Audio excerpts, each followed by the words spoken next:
சும்மா வாதத்துக்கு பேசலாம். ஆனா உன் பாட்டி தனி மரம்தான். மக, மருமக, பேர பிள்ளைங்கன்னு யாருமே இல்ல. அவங்கள எப்படிப்பா நாங்க குடும்பம்னு ஏத்துக்கிறது?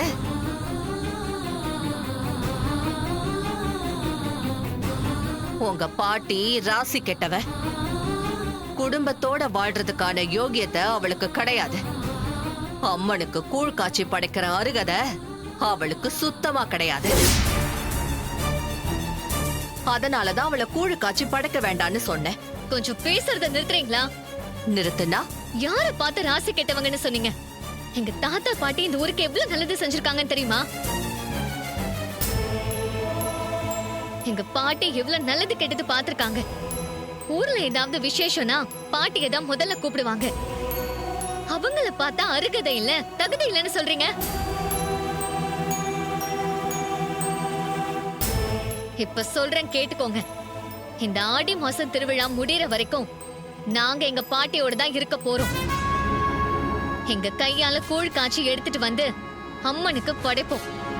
உங்களால முடிஞ்ச தடுத்து பாருங்க.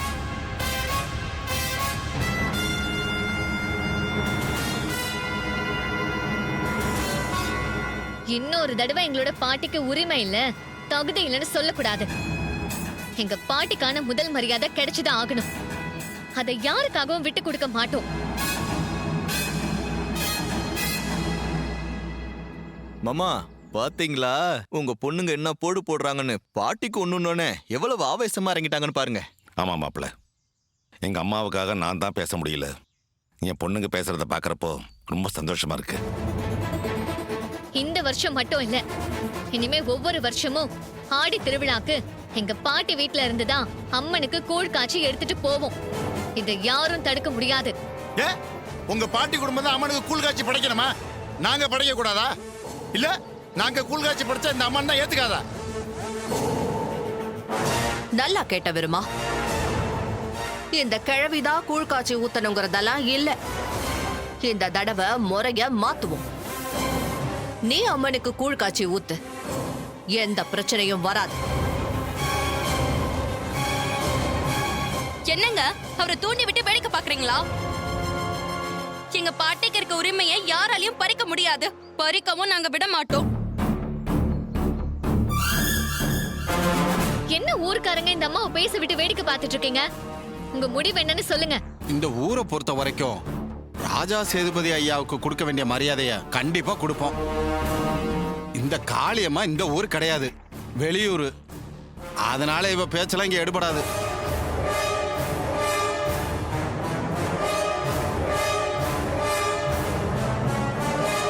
இவங்க வெளியூரா இருக்கலாம், நான் உள்ளூர் தானே. இந்த வருஷம் அம்மனுக்கு கூழ் ஊத்துற உரிமையை எனக்கு கொடுங்க. நான் இவங்களை விட சிறப்பா செய்வேன். ஒருத்தனுக்காக வழக்கமா நடக்கிற சம்பிரதாயத்தை மாத்த முடியாது. பரமேஸ்வரி அம்மா குடும்பம் தான் அம்மனுக்கு கூழ் காய்ச்சி படைப்பாங்க. ஏன்பா நீங்களா என்னப்பா சொல்றீங்க?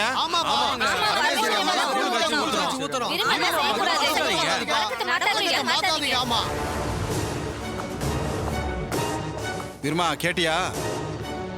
ஊரே பரமேஸ்வரி அம்மா பக்கம் தான் நிக்குது. நீ தேவையில்லாம பிரச்சனை பண்ணாத.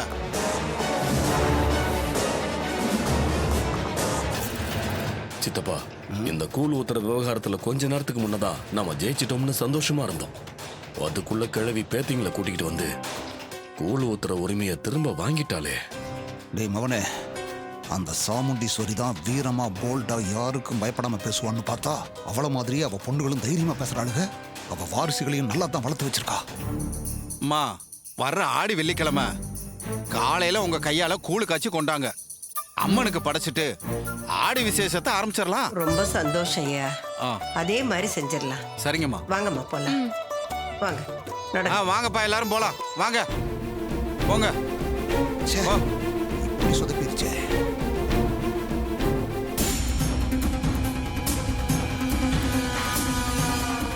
ஏய் கிழவி, உன் பேத்திங்களை கூட்டிட்டு வந்து காரியத்தை சாதிச்சுட்டு போறியா? விட மாட்டேன்டி உன்ன, விடவே மாட்டேன். மாமா, உங்க பொண்ணுங்கிட்ட இருந்து இதை தான் எதிர்பார்த்தேன். பாட்டி மேல பேத்திங்களுக்கு எவ்வளவு பாசம் இருக்குன்னு எல்லாரும் தெரிஞ்சுக்கணும்ல, அதுக்கு தான் பேச சொன்னேன். இதே மாதிரி அத்தையும் பாட்டியை புரிஞ்சுக்கிட்டாங்கன்னா இந்த 2 குடும்பமும் ஒன்று சேர்ந்துரும் மாமா. அதுக்காக தான் நான் காத்துட்டு இருக்கேன். நீங்க செய்வீங்கன்னு எனக்கு நம்பிக்கை இருக்கு மாப்ள.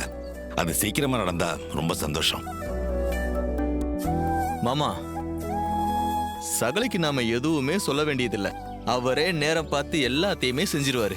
இப்ப பேத்திங்களெல்லாம் அனுப்பிச்சு பாட்டிக்காக பேச வச்சாருல, அதே மாதிரி சமயம் பார்த்து எல்லாத்தையும் செஞ்சு முடிச்சுவாரு. Don't worry, be happy. வாங்க மாமா போலாம். ஆ,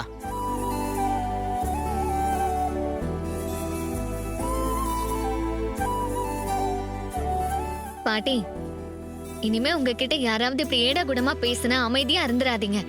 உங்க பேத்திங்க இருக்காங்கன்னு தைரியமா சொல்லுங்க. நாங்க எப்போ உங்களுக்காக இருப்போம், கவலைப்படாதீங்க. எனக்கு என்னடா கண்ணு கவலை? என் பேத்திங்க எல்லாரும் நீங்க என் பக்கம் இருக்கீங்கல்ல, எனக்கு அதுவே சந்தோஷம்.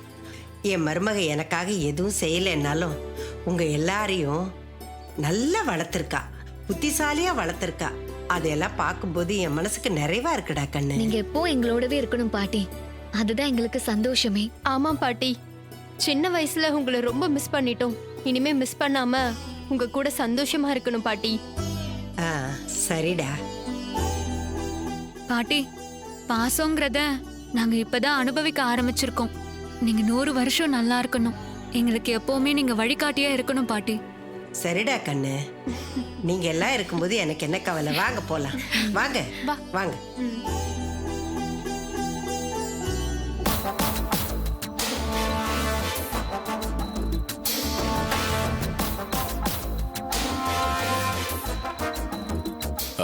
சித்தி, இந்த கூழ் ஊத்துற மேட்டரை விடுங்க. இப்ப இது முக்கியம் இல்ல.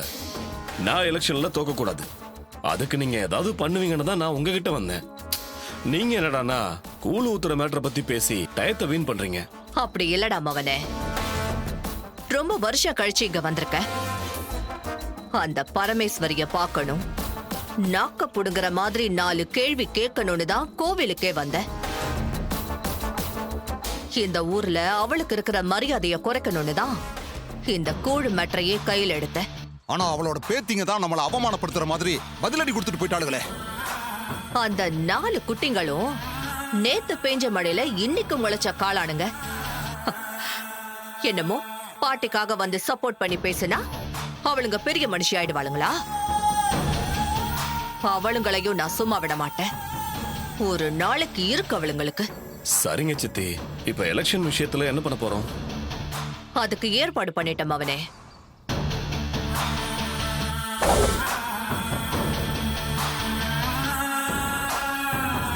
அக்கா வணக்கம்க்கா. அக்கா வணக்கம். வாங்கடா, உங்களை தான் எதிர்பார்த்துக்கிட்டு இருந்தேன். சொல்லுக்கா, வர சொன்னியே, என்ன விஷயம்? நீங்க ஒரு காரியம் பண்ணணும்டா. சொல்லுக்கா, அதுக்காக தானே நாங்க இருக்கோம். டேய், இது கொஞ்சம் ரிஸ்கான காரியம், பார்த்து ஜாக்கிரதையா செய்யணும்டா. அக்கா, நீங்க மேட்ரு என்னன்னு மட்டும் சொல்லுங்கக்கா, மத்ததெல்லாம் நாங்க பாத்துக்கிறோம்க்கா. டேய், இப்போ பஞ்சாயத்து எலெக்ஷன் நடந்துச்சுல? ஆமாக்கா. அந்த ஓட்டு பெட்டியெல்லாம் கவர்மெண்ட் ஸ்கூல்ல தான் கவுண்டிங்காக பத்திரமா வச்சிருக்காங்க. தெரியுமே, சொல்லுங்கக்கா. நீங்க என்ன பண்றீங்கன்னா, அந்த ஸ்கூலுக்கு பின்பக்கமா போய் சுவர் ஏறி குதிச்சு அங்க இருக்கிற ஓட்டு பெட்டிகளை தூக்கிட்டு வந்துடணும். அத யாருக்கும் தெரியாம எங்கயாவது வச்சு எரிச்சிடுங்க.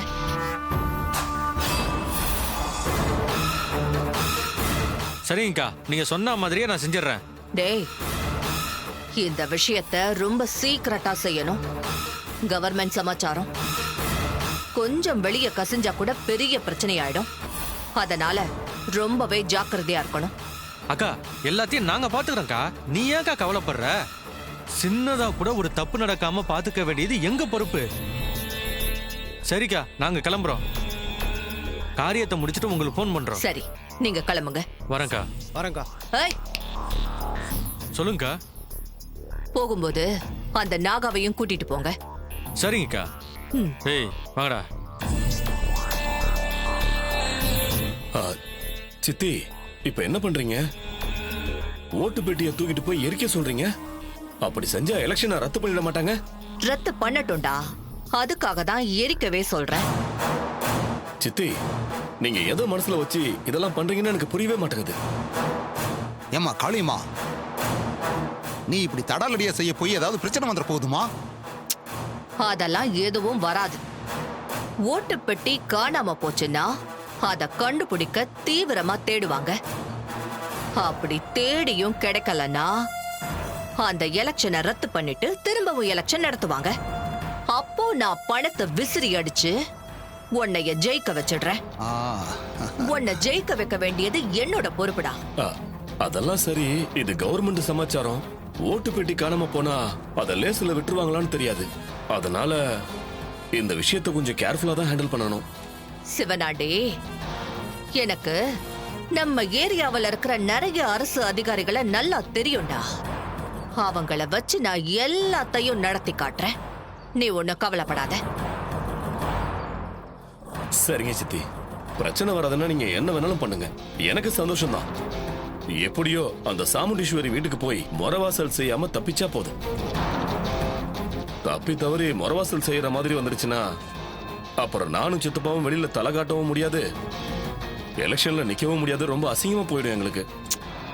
நீ அசிங்கப்பட நான் விட மாட்டேன்டா. இந்த சித்திய நம்பு, உனக்கு நல்லதுதான் நடக்கும். சரிங்க சித்தி.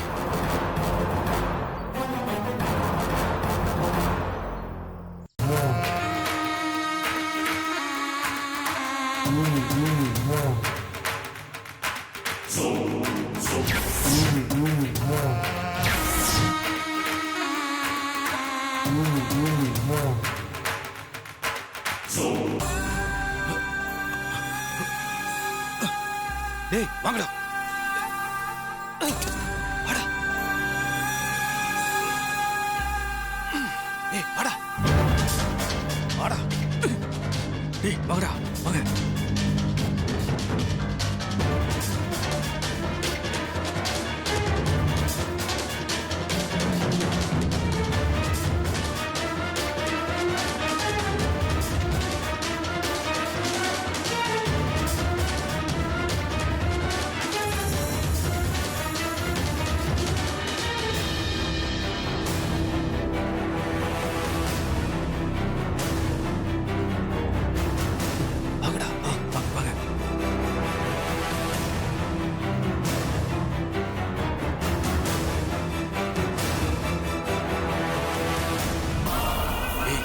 சீக்கிரம் தர. டேய் கத்தி குர்ரா, சீக்கிரம் குர்ரா. குர்ரா. குடு. டேய் சீக்கிரம்டா. சீக்கிரம் தர. நான் குர்ரா.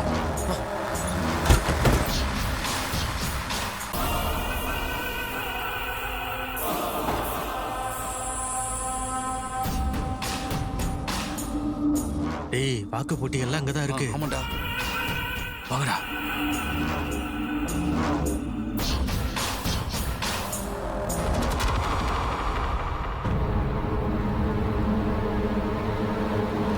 டேய் ஊரு பேர் என்னடா?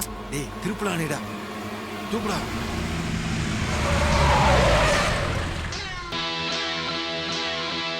ஏய் என்னடா அங்க சவுண்டு? தெரியலையே.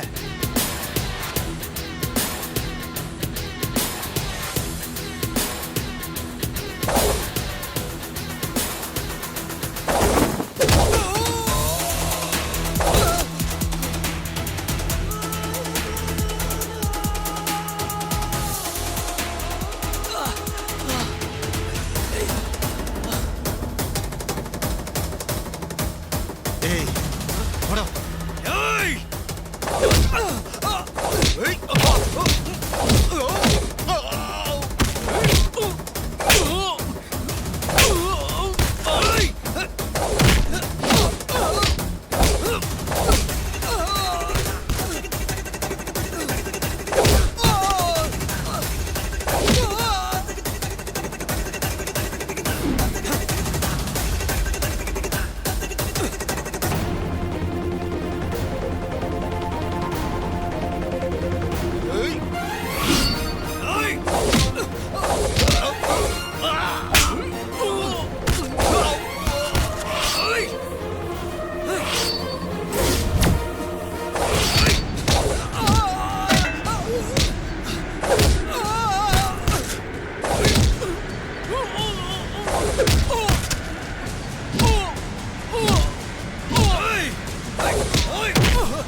காளியம்மா, ஆ, பசங்க நீ சொன்ன காரியத்தை கரெக்டா செஞ்சிருவானுங்கல்ல? அதெல்லாம் கில்லி மாதிரி செஞ்சிருவாங்க.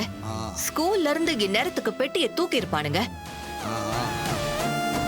நீ வந்து இந்த ஐடியாவை கொடுத்ததுனால தான் நாங்க தப்பிச்சோம். எப்படியோ காளியம்மா, ரீ எலெக்ஷன் நடந்து என் மகன் சிவனாண்டி ஜெயிச்சுட்டா போதும். அந்த சாமுண்டீஸ்வரி பொண்ணுங்களை எங்க வீட்டுக்கு முறவாசல் செய்ய வச்சு வேலைக்காரங்க மாதிரி நடத்தணும். அத பார்த்து அந்த சாமுண்டீஸ்வரி ரத்த கண்ணீர் வடிக்கணும். காளியம்மா, எங்களால முடியாதத நீ சாதிக்க போற. உண்மையிலேயே நீ பெரிய ஆள் தான் காளியம்மா, சும்மா சொல்லக்கூடாது. டேய், என்னடா ஆச்சு? ஏண்டா இப்படி இருக்கீங்க? அக்கா அது வந்து ஏண்டா, போன காரியத்தை முடிச்சிங்களா இல்லையா? அந்த ஓட்டு பெட்டியெல்லாம் தூக்கிட்டு போய் எரிக்க சொன்னே, எரிச்சிங்களா இல்லையா? இல்லக்கா, எங்களை ஒருத்த அடி வெளுத்து கட்டிட்டு எதுவுமே செய்ய விடாம பண்ணிட்டாங்கா. ச்சே, யாரா அவன் உங்களை அடிச்சது?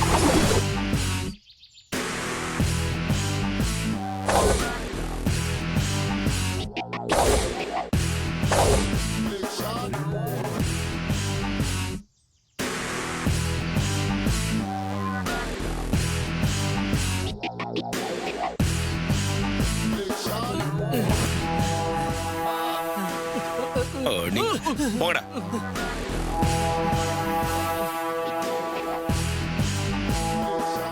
ஓ, நீதான் இவங்களெல்லாம் அடிச்சதா? எதுக்குடா அடிச்ச? குறுக்கு வழியில ஜெயிக்கணும்னு பாக்குறீங்களே, உங்களுக்கு எல்லாம் வெக்கமா இல்ல? அந்த சிவனாண்டிக்கு தலைவர் ஆகணும்னு ஆசை வேற. தலைவராகி இந்த ஊரை நாசம் பண்ணோம். அதெல்லாம் நான் இருக்கிற வரைக்கும் நடக்காது. டேய், யார் ராணி இங்க வந்து எங்களுக்கே அட்வைஸ் பண்ணிக்கிட்டு இருக்க? நான் யாரா? அத சிவனாண்டி கிட்டையும் இந்த பின்னாடி நிக்கிறாருல அவர்கிட்டையும் கேளுங்க, சொல்லுவாங்க.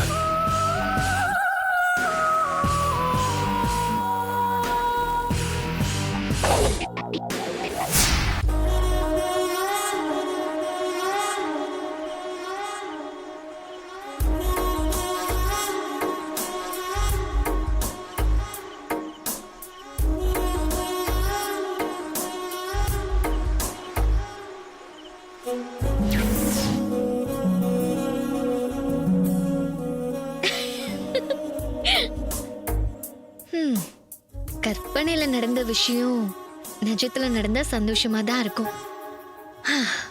இந்த சான்ஸை மிஸ் பண்ணிடவே கூடாது.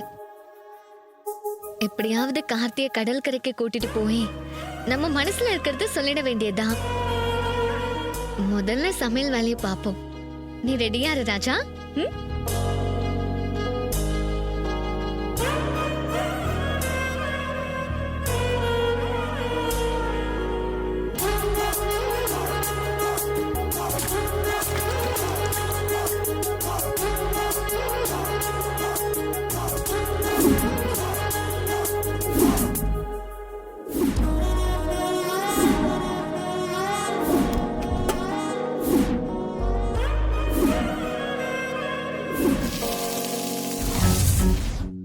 பாட்டி, ஆடி மாச பௌர்ணமியை பத்தி நீங்க சொன்னது நினைச்சு பார்க்கவே சந்தோஷமா இருக்கு பாட்டி.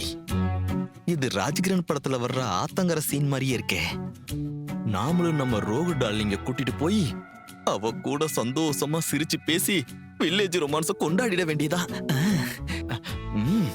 ரோகு, கடற்கரை சீன் ரெடி.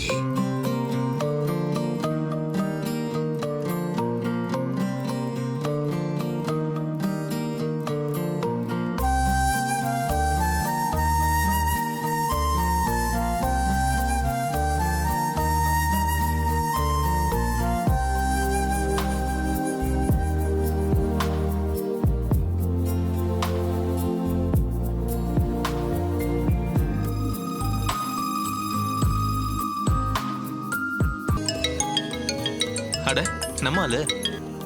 என்ன டார்லிங், எந்த நேரத்துல கால் பண்ணிருக்க? என்ன விஷயம்? டேய் நான் இங்க பாட்டியோட வீட்ல இருக்கேன். அப்படியா? இப்ப எதுக்கு அங்க போன? டேய் இப்ப அது முக்கியம் இல்ல. நான் சொல்ற விஷயத்த நல்லா கேட்டுக்கோ. சரி சொல்லு. இன்னைக்கு ஆடி பௌர்ணமி. இங்க அம்மாவும் ஊர்ல இல்ல. நீ இங்க இருக்கிற கடற்கரைக்கு உடனே வா. என்னது கடற்கரைக்கா? எதுக்கு? வாடா, விஷயம் இருக்குன்னு சொல்றேன்ல. சரி வரேன். டேய் வர்றப்ப சாப்பாட ஒரு கேரியர்ல கொண்டு வா. சாப்பாடா? எதுக்கு சாப்பாடுலாம் கொண்டு வர சொல்ற? என்ன விஷயம்? டேய் எல்லாத்துக்கும் கேள்வி கேட்காதடா. ஆடி பௌர்ணமி அன்னைக்கு கல்யாணமான தம்பதிங்க கடற்கரை நிலா வெளிச்சத்துல ஜாலியா சிரிச்சு பேசிட்டு ஒருத்தருக்கு ஒருத்தர் ஊட்டி விட்டுட்டு சந்தோஷமா இருப்பாங்களாம். நாமளும் அந்த விஷயத்த செலிப்ரேட் பண்ணணும். அதுக்கு தான் உன்னை வர சொன்னேன். ஓ, வில்லேஜ் செலிப்ரேஷனா? அப்போ கண்டிப்பா மிஸ் பண்ண கூடாது. சரி, நான் நிச்சயம் சாப்பாடோட வரேன். சரியா? சரி, மறக்காம சீக்கிரமா வந்துரு. வரேன் டார்லிங். பாய். நாமளும் வீட்ல இருக்கிற மாதிரி செட் பண்ணிட்டு கடற்கரைக்கு போயிட வேண்டியதுதான்.